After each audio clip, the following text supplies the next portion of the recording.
ፀሐይ ቅዱስ ጊዮርጊስ ቤተክርስቲያን እንግዲህ ወደ ፍጻሜው እየተቃረበ ነው። ዘንድሮ ህንፃ ቤተክርስቲያኑ ተጠናቆ በሚቀጥለው ዓመት በይፋ ይመረቃል ማለት ነው።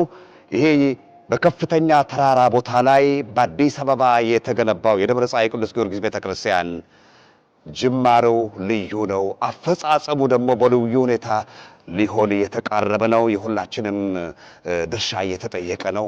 ከየካቲት 20 እስከ የካቲት 23 ቀን 2018 ድረስ ከቀኑ 11 ሰዓት እስከ ንጋት 12 ሰዓት ድረስ ልዩ የገቢ ማሰባሰቢያ መርሃ ግብር ተዘጋጅቷል።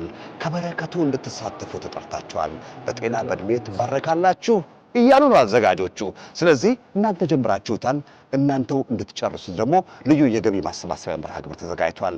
እኔም እገኛለሁ። እናንተም በጉጉት እንደምትጠብቁን ተስፋ እናደርጋለን።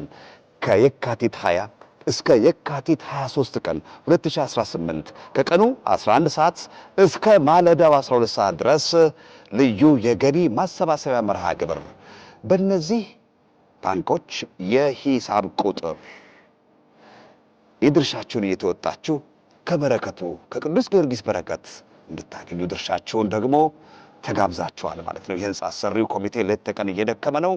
እኛም እንገኛለን፣ እናንተም ተገኙ። ህንፃው እየተጠናቀቀ ነው። የቅዳሴው ጊዜ አናፈቃችሁም?